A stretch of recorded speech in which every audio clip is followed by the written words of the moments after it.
My name is Christina Hall, and I run the last traveling circus in Central California. Not because I'm sentimental, but because someone has to keep these artists fed. Tonight, like most nights, I'm staring at numbers that don't add up, wondering how long before the bank takes everything.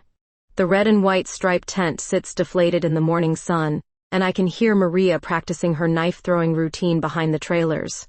3 months behind on lot rent, 2 weeks behind on payroll, but damn if I'll let these performers know how close we are to the edge. Boss, the insurance adjuster called again. Carlos shouts from across the dusty lot. Tell him I'll call back. I won't. We both know it. My hands shake as I fold the latest stack of bills. 32 years old, and I'm already watching my second dream crumble. The first circus I built got stolen out from under me by a partner I trusted. This one's smaller, scrappier, but it's mine. The Fresno Art Gallery invitation sits on my dashboard, forgotten until now. Opening night for some local artist. Free wine, free cheese, and a few hours away from spreadsheets that mock me. Why the hell not? Downtown Fresno's art district tries hard to look sophisticated, but you can still smell the dust from the surrounding farmland. The gallery buzzes with the kind of people who use words like provocative and zeitgeist while sipping cheap wine from plastic cups. I'm nursing my second glass of whatever they're calling Chardonnay when I see it. The painting stops me cold, right there in the middle of the crowded room. It's chaos and control wrapped in blues and golds, a figure suspended between earth and sky. The paint swirls like wind patterns, and I swear I can feel the vertigo, the moment between safety and free fall. It's everything I've ever felt standing in the center ring. Everything about the choice between staying grounded and taking flight. She's caught between worlds, isn't she? The voice comes from beside me, soft but certain. I turn to find a woman with blonde hair that catches the gallery lights, and blue eyes studying the canvas like it holds secrets. Or maybe she's choosing which world to claim, I reply. She turns those blue eyes on me, and something shifts in the air between us. She's younger than me, maybe late 20s, with the kind of ethereal beauty that belongs on magazine covers. But there's something else, something in the way she holds herself, like she understands the weight of gravity. I'm Amber Richardson. And you're right, it is about choosing. Christina Hall. I extend my hand, and when she takes it, her palm is calloused in ways that don't match her delicate appearance. You sound like you speak from experience. Former aerial performer. Before this. She gestures vaguely at her left shoulder, and I catch the slight wince she tries to hide. Circus? Cirque du Soleil, mostly. European tours.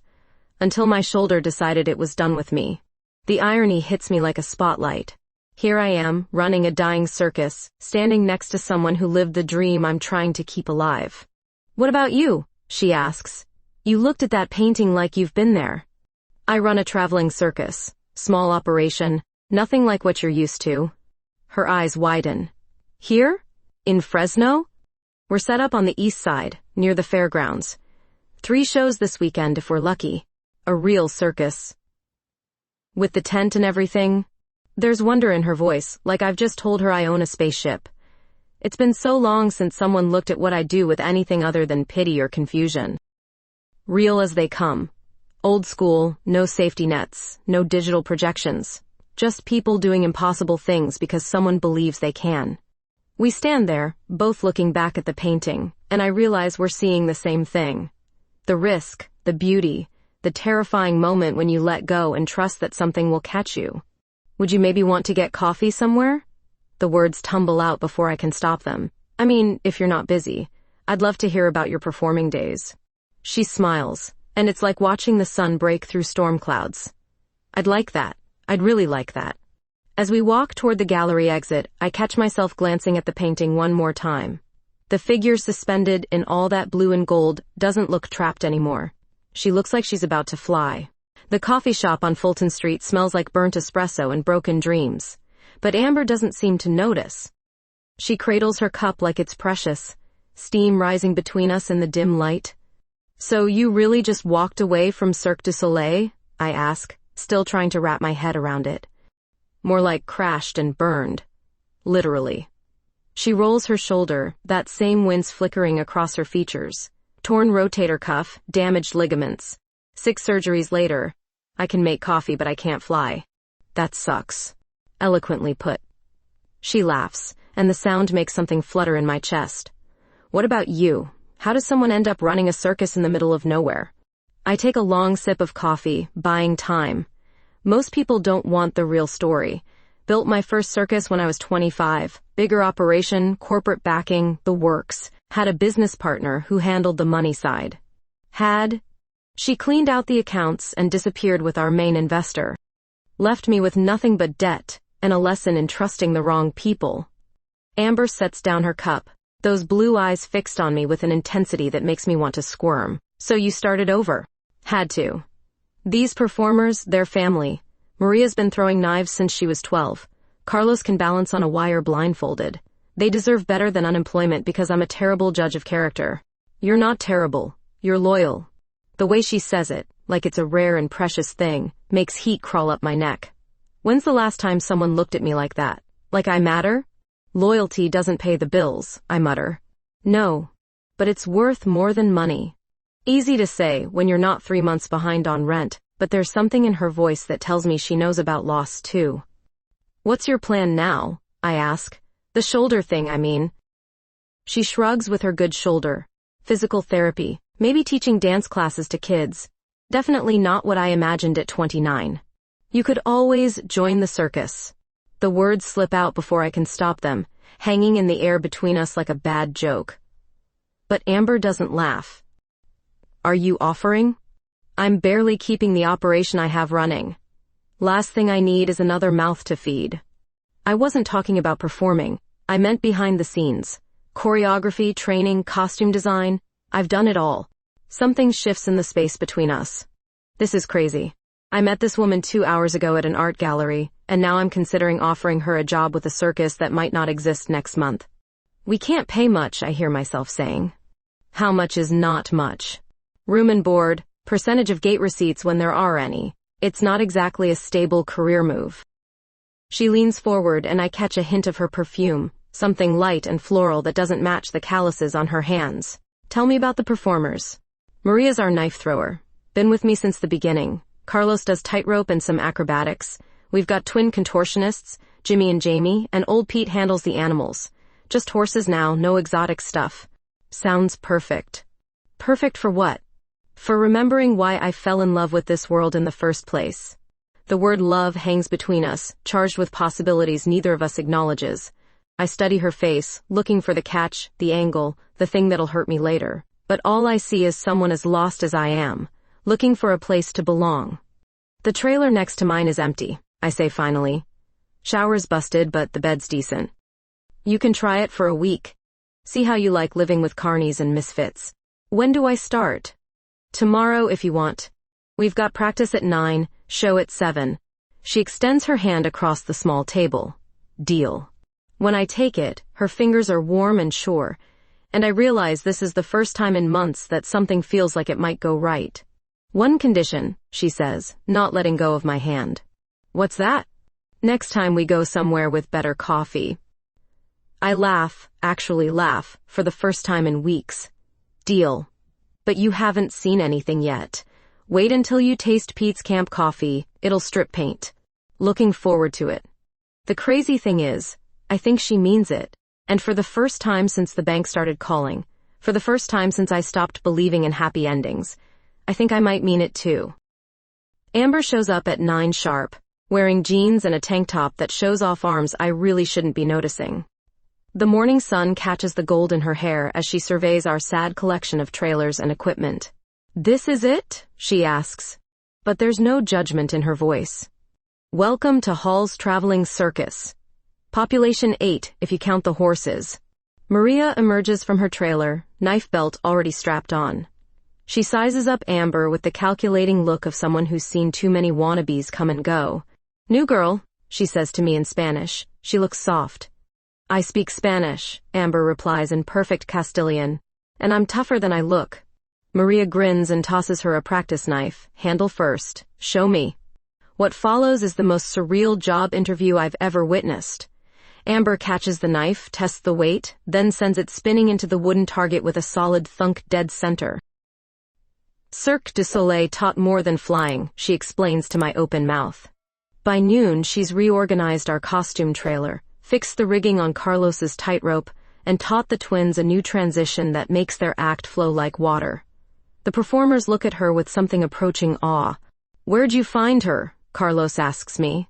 "Art gallery." Damn. Remind me to start going to those things. The afternoon brings our first real crisis. The bank inspector arrives unannounced, clipboard in hand, looking like he'd rather be anywhere else. I watch him count equipment, measure the tent, make notes that probably spell doom for everything I've built. "Miss Hall, we need to discuss your payment plan." I follow him to his sedan, away from the others.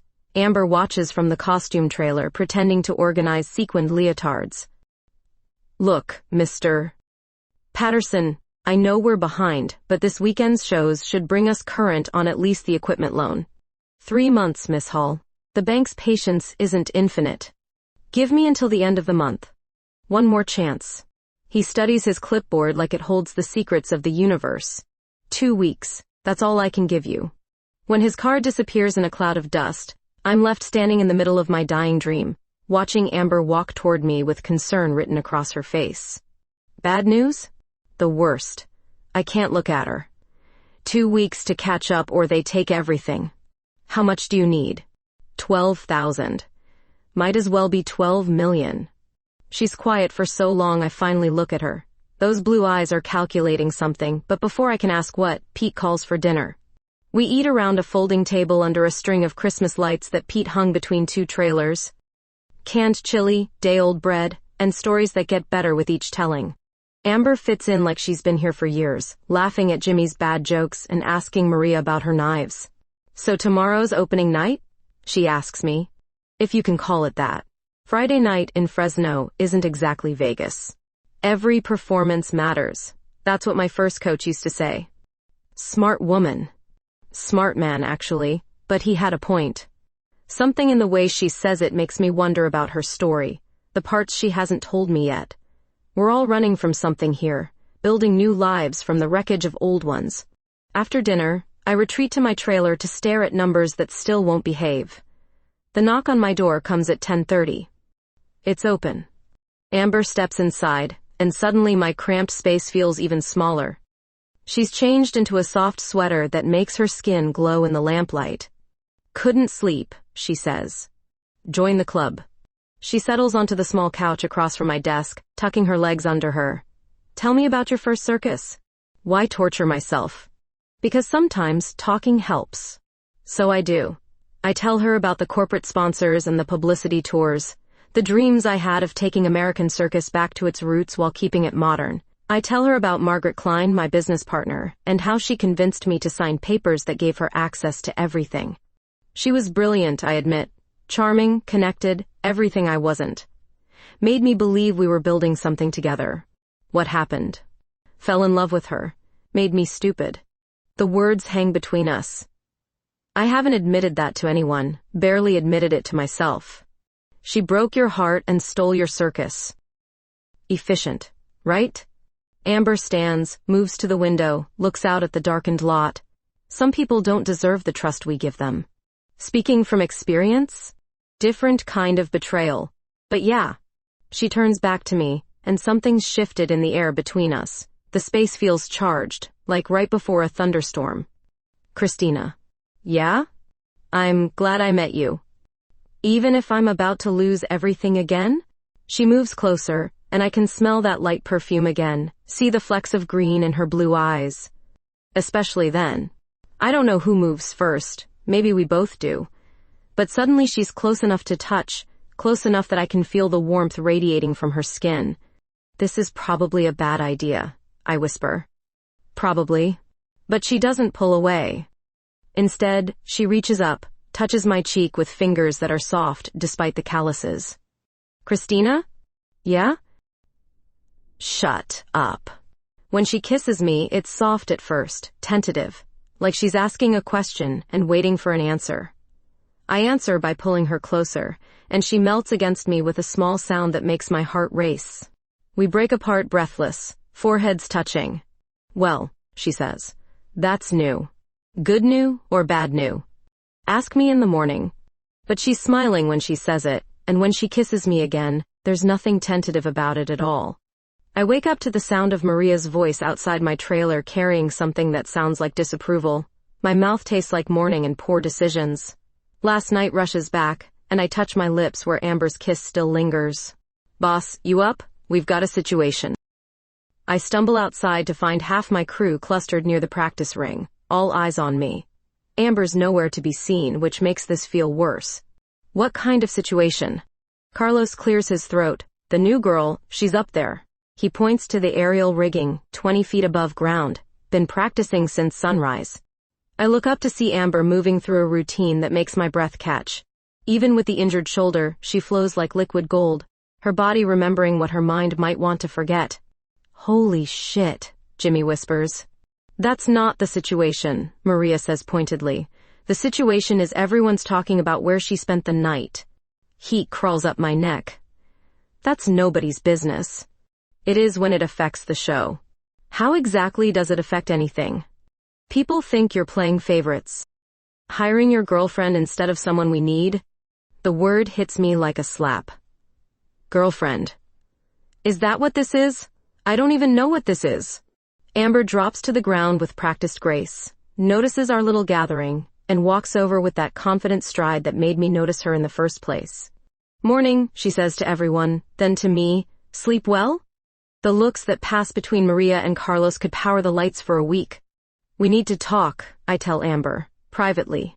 In my trailer, I pace while she sits calmly on the couch where we kissed last night. Everything feels different in daylight, more complicated. They think I hired you because we're involved, I say. Are we involved? I don't know. Are we? That's really up to you. What's that supposed to mean? She studies me with those blue eyes, and I feel like a specimen under a microscope. It means you're scared. Of this, of everything. And scared people make bad decisions. I'm not scared. You're terrified. Of losing the circus. Of trusting someone again.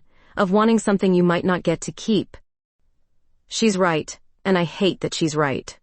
Look, whatever this is between us, it can't interfere with work. These people depend on me.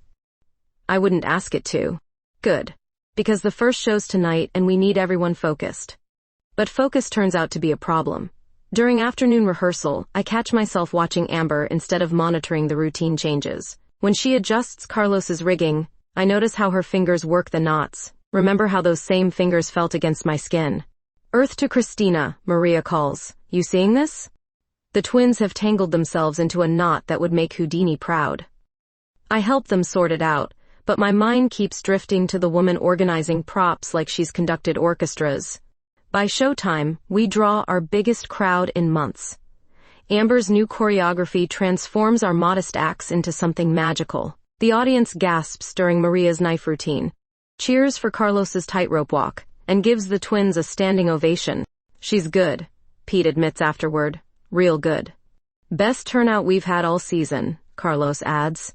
But I can see the question in everyone's eyes. What happens when this ends? Because in 2 weeks, when the bank comes calling, it all ends anyway.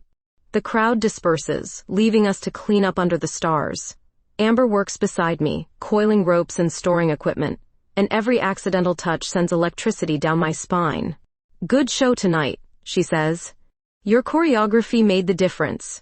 Your performers made it work. We're alone now, the others having retreated to their trailers. The empty tent looms around us, full of shadows and possibilities. About this morning, I start. You don't have to explain anything. Yes, I do. What Maria said about people thinking things. Do you care what they think? I care about this place. These people. That's not what I asked. She steps closer, and I can smell her perfume mixed with sawdust and sweat. It's intoxicating. Christina, look at me. I do. And she's so close I can count the flecks of gold in her blue eyes. Do you care what they think about us? There is no us, not yet, maybe not ever. Because of the circus? Because I can't afford to lose focus. Not now. What if I told you I could help? With the money situation? What are you talking about? I have some savings. Not much, but enough to help with the bank payment. The offer hits me like a physical blow. I can't take your money. Why not? Because then this really would be about keeping my girlfriend happy. Is that what I am? Your girlfriend? The question hangs between us in the empty tent. I should say no. Should keep this simple, professional, safe. Instead, I reach for her. This time when we kiss, there's nothing tentative about it.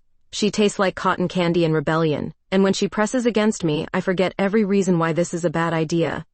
Her hands find the hem of my shirt, and I don't stop her. Here in the darkness, surrounded by the skeleton of dreams, we discover each other with desperate hands, and whispered promises neither of us should make. Her injured shoulder doesn't seem to matter as she arches beneath my touch. Every kiss tastes like salvation and sin wrapped together. When she cries out my name, it echoes in the empty space like a prayer. Afterward, we lie tangled in the sawdust, my shirt bunched around my waist, her sweater somewhere in the darkness. So, she says against my neck. Girlfriend? This is insane. That's not an answer. Yes, maybe. I don't know. She laughs, and the sound makes my chest tight. I'll take maybe. Amber. Yeah? We're going to regret this. Probably. But she's smiling when she says it, and when she kisses me again, regret feels like something that happens to other people. The phone call comes at 6 a.m, 3 days after our best weekend gate receipts in months. I'm making coffee in my trailer when the hospital administrator's voice cuts through my foggy brain. Miss Hall, this concerns the anonymous kidney donation you made 5 years ago. My hand freezes on the coffee pot. What about it? The recipient has requested contact information.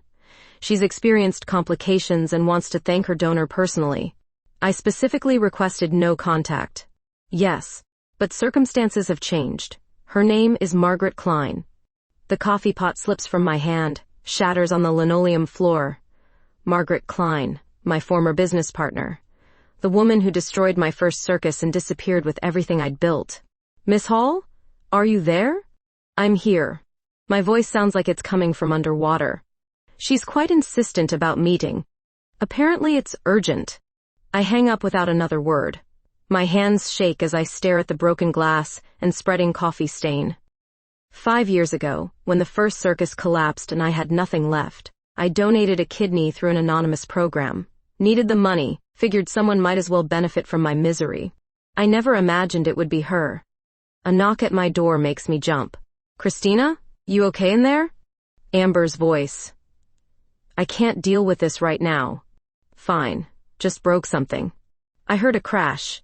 I opened the door to find her standing there in running shorts and a tank top, blonde hair pulled back, concern written across her face. Behind her, the circus is coming to life. Maria practicing her throws. Carlos checking the rigging. You look like you've seen a ghost, Amber says.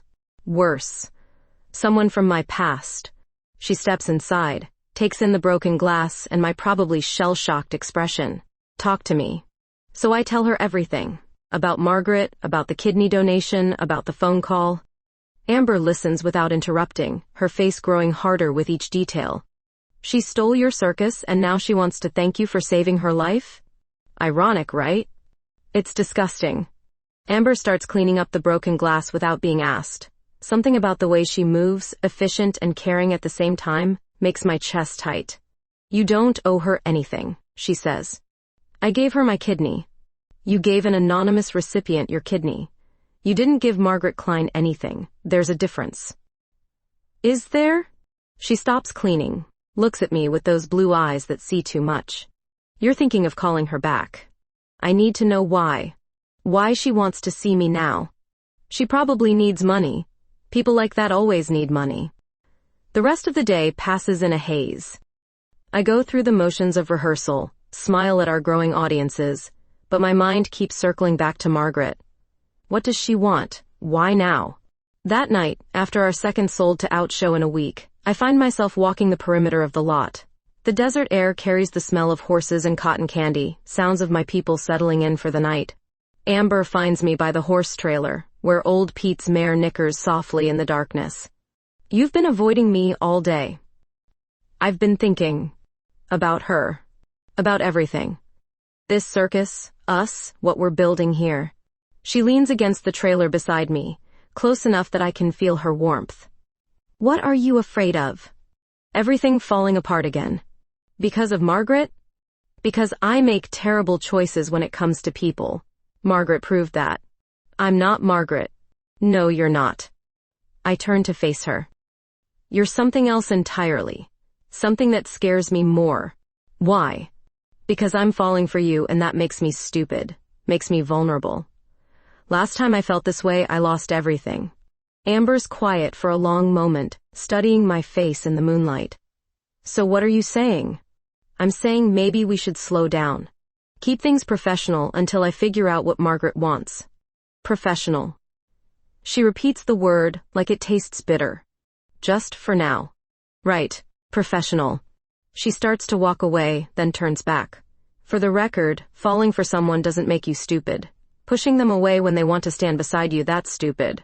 I watch her disappear between the trailers, and everything inside me screams to follow. Instead, I stay by the horses until the lot goes quiet, and I'm alone with my fears and the ghost of choices I can't undo. But isolation doesn't last long with Amber around. She shows up at my trailer an hour later with a bottle of cheap wine and determination in her eyes. We need to talk, she says, pushing past me into the small space. I thought I made myself clear. You made yourself scared. There's a difference.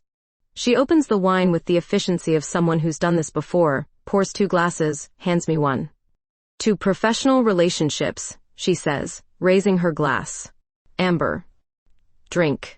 I do. And the wine tastes like regret and lost chances.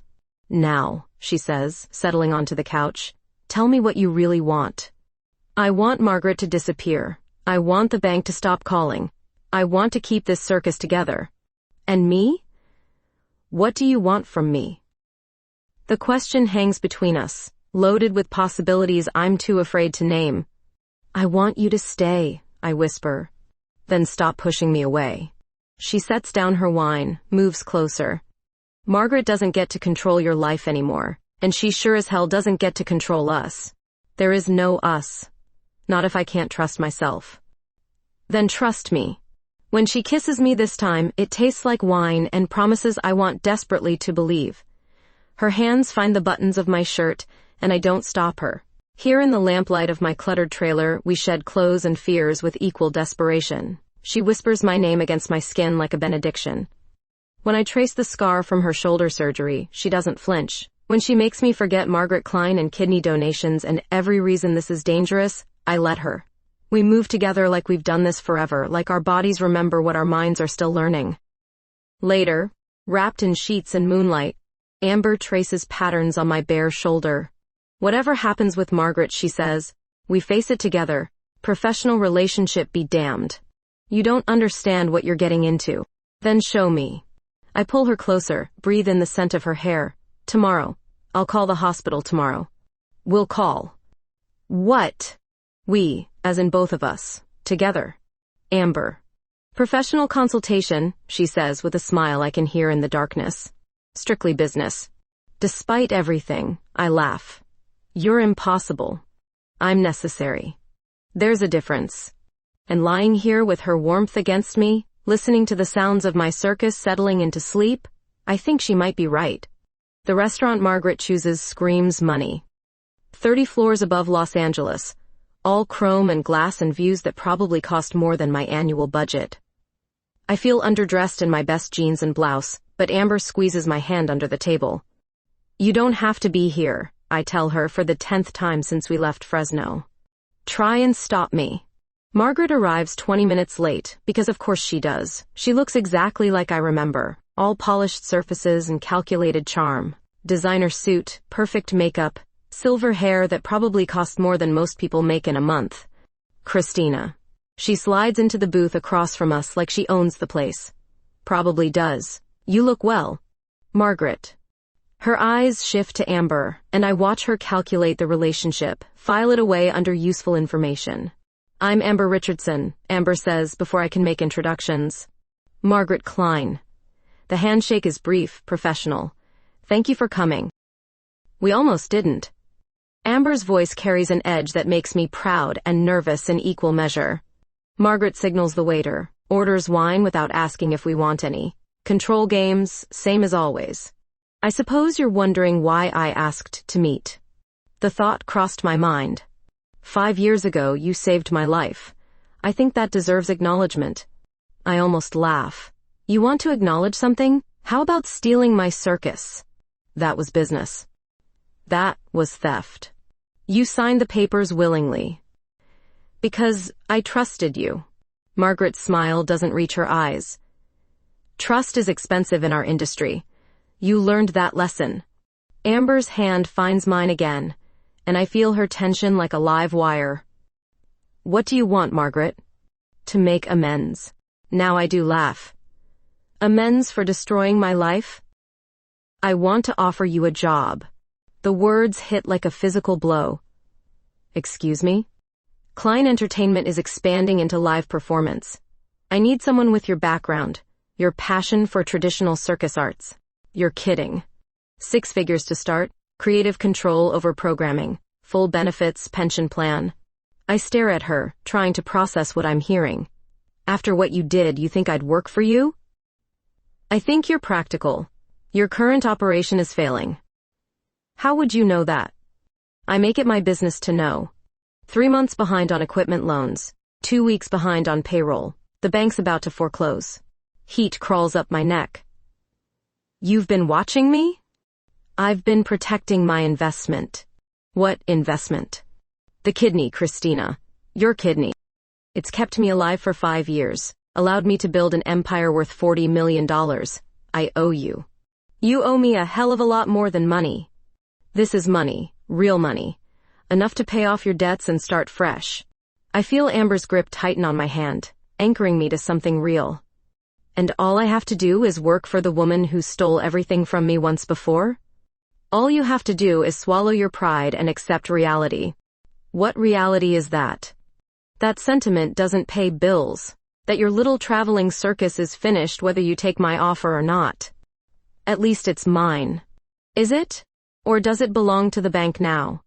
The question cuts deeper than I want to admit. She's right about the finances, right about the impossible situation I'm in. I need time to think. You have until tomorrow night. After that, the offer expires. Margaret stands, drops $100 bill on the table like it's pocket change. One more thing, she says, looking directly at Amber. This offer is non-negotiable. If Christina accepts, she relocates to Los Angeles immediately, alone. The implication hits both of us at the same time. Take the job, lose Amber. Refuse the job, lose everything else. After Margaret leaves, we sit in silence, staring at her untouched wine. She's a piece of work, Amber finally says. That's one way to put it. You're not seriously considering this? I don't know. Maybe. Amber pulls her hand away. Maybe? Look at the numbers. We're barely surviving, and that's with your choreography bringing in bigger crowds. Without corporate backing, we're done in 2 weeks anyway. So we find another way. What other way? I've been looking for months. There is no other way. There's us. There's the choice to keep fighting. Fighting for what? So I can watch everyone lose their jobs when the bank takes everything? So you can stay true to yourself instead of selling out to the woman who destroyed you once already. I want to argue, but the words stick in my throat. Because she's right. Because taking Margaret's offer feels like the worst kind of defeat. She's offering security, I say weakly. She's offering a prison sentence. You think she wants to make amends? She wants to own you. Complete the job she started 5 years ago. What if that's the price of keeping everyone employed? At the cost of your soul? We drive back to Fresno in tense silence, both lost in thoughts we don't know how to share.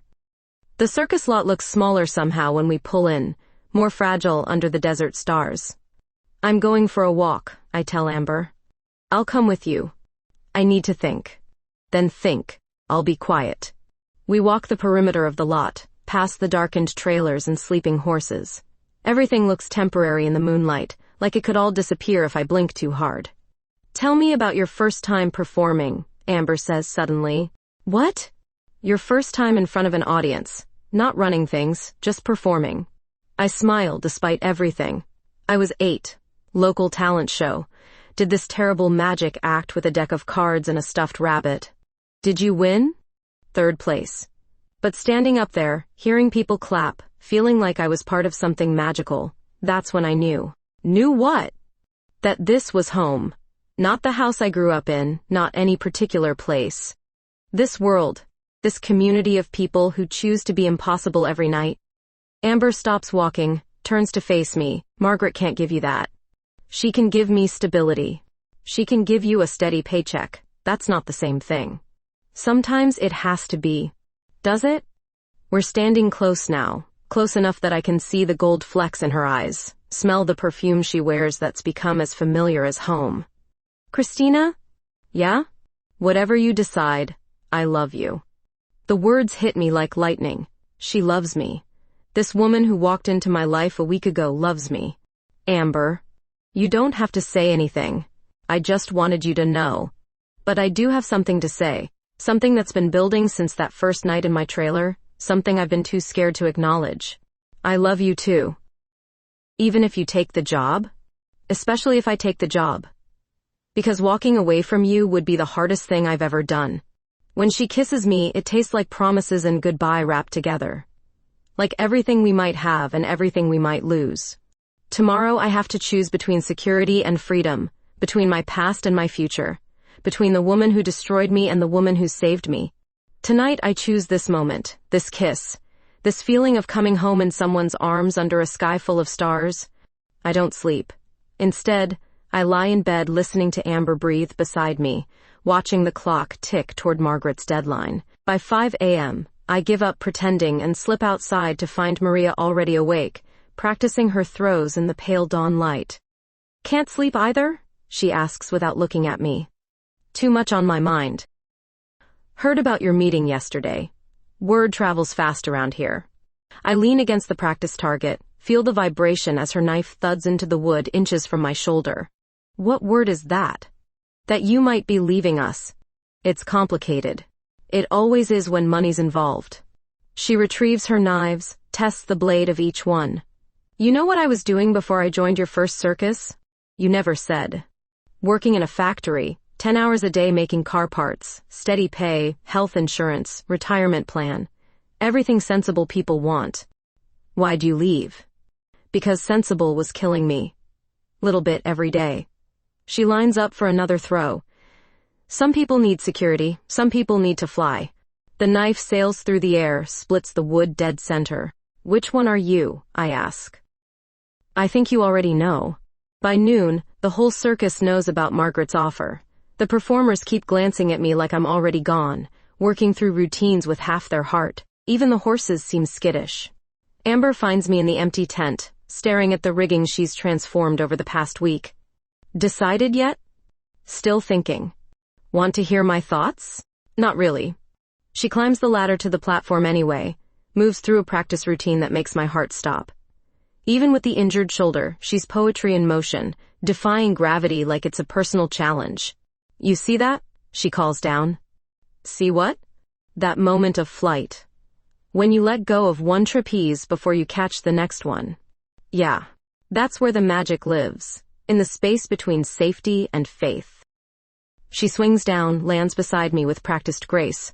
Margaret's offering you the first trapeze, the safe one. But if you never let go, you never fly. Easy to say when you're not facing bankruptcy. Is it? You think this is easy for me? I study her face, see something I missed before. Fear, carefully hidden but unmistakably there. What are you afraid of? That you'll choose her. That you'll decide I'm not worth the risk. Amber, I know I'm asking you to walk away from security for someone you've known a week. I know that's insane. It is insane. But I also know that what we have, what we're building here, it matters. Not just to us, but to everyone who dreams of something bigger than sensible. Before I can respond, Carlos appears in the tent entrance. Boss, we've got visitors. 3 black SUVs have pulled into our lot, and I watch a small army of people in expensive suits emerge. Margaret steps out of the lead vehicle like she's arriving at a board meeting instead of a dusty circus lot. Showtime, I mutter. Margaret approaches with 2 men I don't recognize, and a woman carrying a briefcase that probably costs more than our monthly take. Christina. I hope you've had time to consider my offer. I have. And I look around at my circus. Maria has stopped practicing to watch. Carlos stands by the rigging, ready to defend something he can't really fight.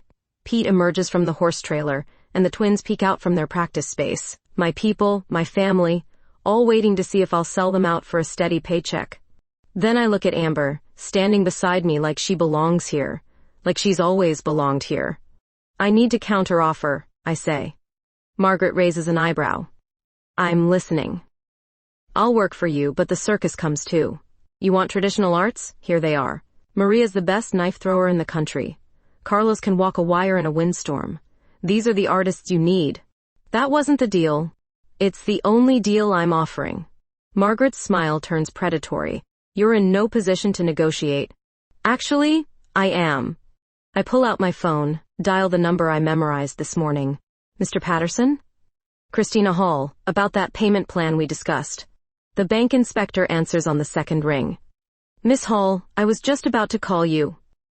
I'm calling to inform you that Hall's traveling circus has secured private funding. Will be current on all loans by close of business today. Silence. Then, Miss Hall, where exactly did this funding come from? I look at Amber, who nods once. Anonymous benefactor. Someone who believes in what we're doing here. After I hang up, Margaret's face has gone stone cold. You're making a mistake. Probably. But it's my mistake to make. This offer won't come again. Good. I don't want it to. Margaret signals her people, and they retreat to their vehicles with the efficiency of a military operation. Before getting into her SUV, she turns back. You always were too sentimental for your own good, Christina. That kidney of yours bought you 5 years to learn that lesson. Don't waste them. As their convoy disappears in a cloud of dust, I turn to Amber. Please tell me you didn't just blow your life savings on my circus. Not all of it. Amber, most of it. This is crazy. Completely insane. What if we fail? Then we fail together. That night, our performance feels different. Electric. Like we're all performing for our lives because in a way we are. The audience feels it too. Gives us our longest standing ovation since opening night. Afterward, as we break down equipment under the stars, Amber pulls me aside. No regrets? Ask me in a year. I'm asking now. I look around at my circus, my people cleaning up after another successful show. At Amber, whose blue eyes catch the starlight like promises. No regrets, I say, and mean it. She kisses me then, soft and sure, and I taste the future on her lips. Tomorrow we'll start building something new together. Tomorrow we'll find out if love and stubbornness can overcome the basic math of running a business. Tonight, we're still flying. The newspaper hits our lot like a bomb 3 weeks later. Local circus saved by mysterious benefactor screams across the front page, but that's not the worst headline. Below it, in smaller print, kidney recipient speaks out against ungrateful donor. Margaret's given them everything. Details about my anonymous donation, photos from our first circus, quotes that make me sound like a vindictive ex-employee who can't move on. Listen to this, Amber says, reading from her phone. Margaret Klein, CEO of Klein Entertainment, reveals she received a life-saving kidney transplant from former business partner Christina Hall 5 years ago. Says Hall has now turned down a generous employment offer out of spite. She's making me look like the villain. She's making herself look desperate. But by noon, 3 reporters have shown up asking for interviews.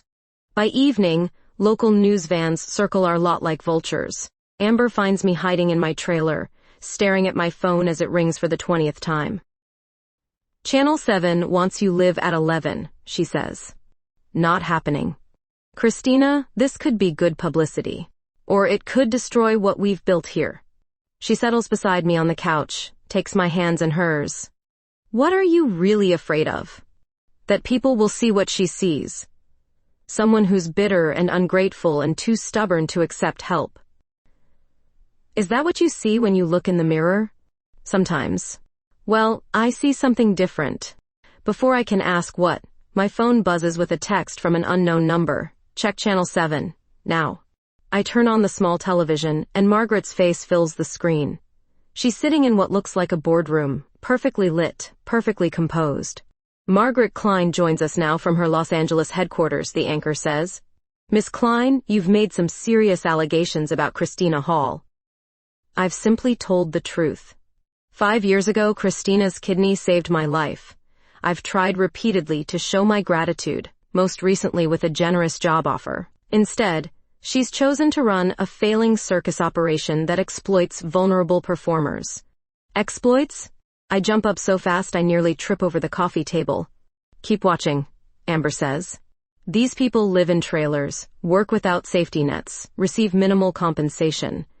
It's frankly heartbreaking to see talented artists trapped in such conditions when I could offer them legitimate careers. The anchor nods sympathetically. What's your response to reports that MS Hall turned down your offer out of personal animosity? Christina has never recovered from our business relationship ending.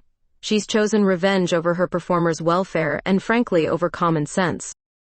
I turn off the television before Margaret can destroy what's left of my reputation. She's right about one thing, I say. We do live in trailers. By choice. We don't have safety nets. Because our performers are that good. Minimal compensation, but maximum freedom. Amber stands, paces to the window. We can't let her control the narrative. What narrative? She's telling the truth. We are broke, we do live rough, and I did turn down her offer for personal reasons. The truth isn't the same as the whole truth. What's that supposed to mean? It means tomorrow night you're going to tell your side? I'm not doing interviews. Not interviews. Performance. She turns back to me, and I see something fierce in her blue eyes. We're going to put on the show of our lives. Invite everyone. Media, city council, Margaret Klein herself if she wants to come. Let people see what we really are. A struggling circus? A family. A dream that refuses to die. Something worth fighting for.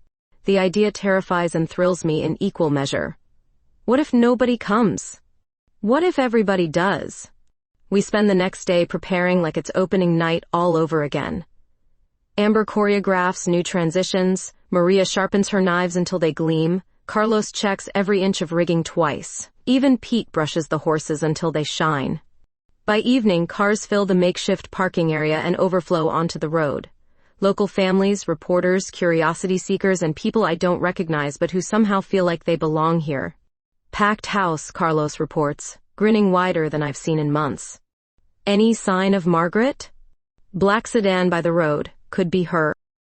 My stomach clenches, but Amber squeezes my shoulder. Showtime. I step into the center ring, look up at faces illuminated by our string of lights. Children wide-eyed with wonder, adults remembering what magic feels like, reporters trying to look objective while fighting smiles. Ladies and gentlemen, welcome to Hall's Traveling Circus. We're not the biggest show, we're not the flashiest, but we are real. What you'll see tonight are people who've chosen to live impossibly, to wake up every day and decide that wonder matters more than safety.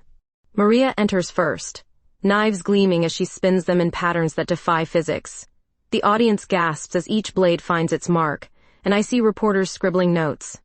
Carlos walks his wire like he's strolling through a park, 30 feet above ground with nothing but air beneath him. The twins flow through contortions that look like liquid poetry. Then Amber climbs to the aerial platform. I hold my breath as she launches herself into space, injured shoulder and all. She moves like gravity is optional, like the air itself holds her up. Her routine tells a story of falling and rising, of trust and betrayal, of choosing to fly despite every reason to stay grounded. When she lands, the applause is deafening. After the show, as people file out with faces full of starlight, a woman approaches me. Expensive clothes, perfectly styled hair, but something softer in her face than I expected. Miss Hall, I'm Sarah Chen from the Chronicle. Could I have a word? If it's about Margaret Klein, I've said all I'm going to say. Actually, it's about your performers. That was extraordinary. They're the best. I can see that. Tell me, what would happen to them if Klein Entertainment offered them individual contracts? The question hits like ice water. I don't know. Would you stand in their way? They're free to make their own choices. Even if it meant losing them? I look around at my circus family cleaning up after our triumph. At Amber coiling ropes with that focused efficiency I've grown to love. Even then. Sarah Chen nods, makes a note. That's real leadership, MS Hall. Thank you for your time. As the reporter walks away, Amber appears at my elbow. Think it went well? Ask me tomorrow when the reviews come out. I'm asking now. I look at her face, flushed with performance adrenaline and pride, and feel something settle in my chest. Yeah. I think it went well. She kisses me then, quick and sweet, and I taste salt air and sawdust and the promise of tomorrow. Whatever happens next, whatever Margaret throws at us, whatever choices my performers make about their futures, we've told our story tonight. And sometimes, telling your story is the only victory that matters. 6 months later, I wake up to the sound of coffee brewing and Amber humming something tuneless while she moves around our shared trailer. Our shared trailer. Still sounds wild when I think it. Morning sunshine, she says, handing me a cup that actually tastes like coffee instead of Pete's paint stripper brew. You bought the good stuff again. We can afford the good stuff now. True. Sarah Chen's article sparked something we never expected. Instead of destroying us, Margaret's media attack backfired spectacularly. Turns out people love an underdog story, especially one involving organ donation drama and circus romance. We've booked solid for the next 8 months. Carlos wants to talk to you about expanding the aerial rigging, Amber says, settling beside me on the small bed. How expanded? Double platform, synchronized routines. He's been working with the twins on something spectacular. I sip my coffee, watch her face in the morning light streaming through our tiny window. You've been training them. Maybe. Your shoulder? Getting stronger every day. Physical therapy pays off. She rolls the joint experimentally, and I don't see the wince that used to follow the movement. Amber's been working her way back to full performance slowly, carefully, but with the determination that made her circus royalty in the first place. So what's this really about? I ask. What do you mean? You get this look when you're planning something big. She grins, caught. Maria wants to add fire to her knife act. Absolutely not. Carlos thinks we need a motorcycle act. Not happening. And I think we need to expand. How expanded are we talking? She gets up, pulls on jeans and a tank top while I try not to get distracted by the view. Second tent. Separate ring for aerial work, real dressing areas instead of trailer changes. Amber. And maybe a permanent winter location. Somewhere we can train new acts, develop the business side. The scope of what she's proposing hits me. That's not a traveling circus anymore. It's evolution. It's settling down. Is that so terrible? I consider this. 6 months ago, the idea of permanence would have terrified me. Too much like the corporate circus Margaret destroyed. But watching Amber move around our space, talking about plans and possibilities, it doesn't feel like settling. It feels like growing. Where were you thinking? There's property outside Fresno. Old ranch with outbuildings we could convert. Close enough to the city for audiences, far enough out for privacy. You've been looking at real estate? I may have driven by a few places. Without me? I wanted to see if any of them felt right before I got your hopes up. She sits back down, takes my hands in hers. Christina, we could build something permanent, not just for us but for everyone. A place where circus isn't just something you do but something you are. The dream she's describing scares me and thrills me in equal measure. What if it doesn't work? What if it does? Outside our window, the circus is waking up. Maria's already practicing, the sound of knives hitting wood rhythmic as breathing. Carlos calls something to the twins in Spanish, and they laugh in response. Pete's feeding the horses, talking to them in the gentle voice he saves for animals and small children. They'd have to want it too, I say. Ask them. So I do. Over breakfast around our communal table, I lay out Amber's vision like I'm proposing marriage to the whole family, which in a way I suppose I am. Permanent base, Maria muses. Real practice space. Year-round work instead of seasonal scrambling, Carlos adds. Actual bathrooms, one of the twins says, which gets a laugh from everyone. What about the traveling? Pete asks. The road's been my home for 30 years. We'd still tour, Amber explains. But we'd have something to come back to. Roots. Roots. Pete turns the word over like he's tasting wine. Might be nice to have roots. By the time we finish eating, everyone's talking over each other with ideas.